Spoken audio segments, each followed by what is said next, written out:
First impressions stick. You can inadvertently sneeze in your hand just one time, and in somebody's mind, you will forever be Snot Boy until the end of time.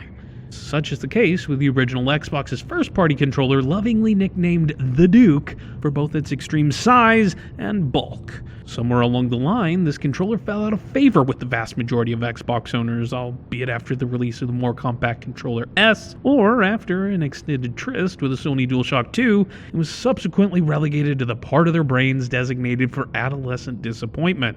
Somebody had a pizza face.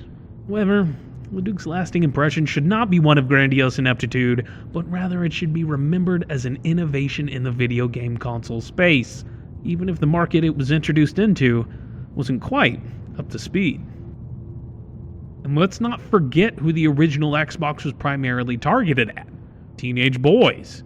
D.O. for the B.O. From the bombastic print ads featuring what could politely be described as beard trimmings on a bar of soap, to the fact that it was the early 2000s and everything had to have an X in its name, the Microsoft Xbox was made for an audience that was on the verge of adulthood. So why would these angsty consumers in the midst of pubescence want a controller made for a time when their hands couldn't reach the top shelf?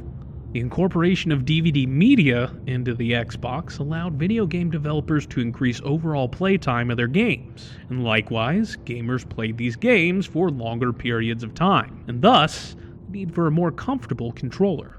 Trying to play a game like Jade Empire that could last upwards of 60 hours in a single playthrough would be incredibly uncomfortable, if not blister-inducing on an N64-style gamepad. Whoa! On the Duke, however, it is entirely possible to play a game spanning dozens of hours without the onset of hand cramps just because you are using a controller designed for a third grader.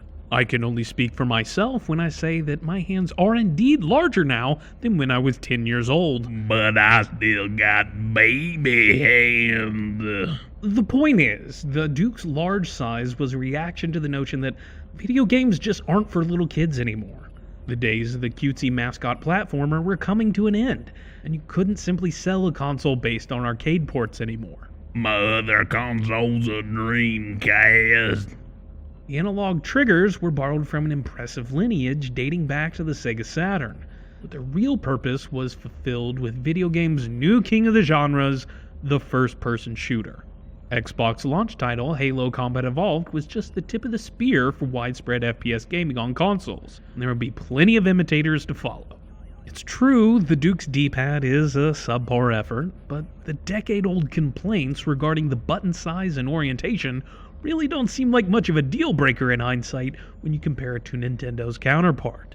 My piggies can't touch the black and white ones. Microsoft was just building on what was already out there in the marketplace, and innovating where it counted, aka the internal hard drive.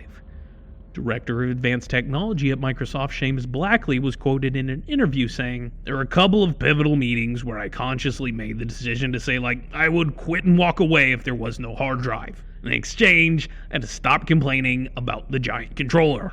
So I just ate the giant controller."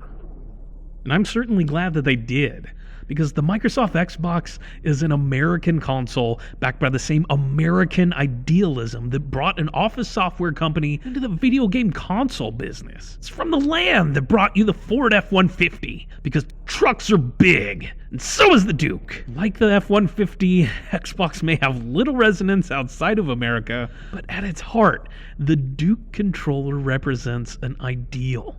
The ideal that some places, some people, some things have a goofy exterior to them when you first encounter them. But upon further look, it will reveal that that place, that person, or that thing is actually one of the best out there. You aren't aware of the phenomenon now, but that's only because you haven't seen it in a while.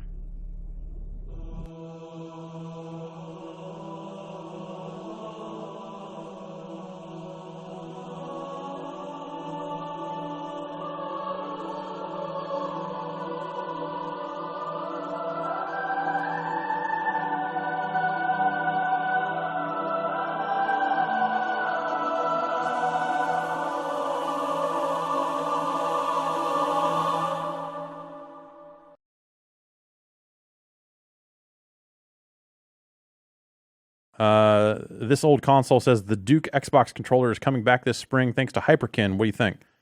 I think it's a bad controller. Why would it? It was a bad controller. It's big. It's big. It's real big. It's real big.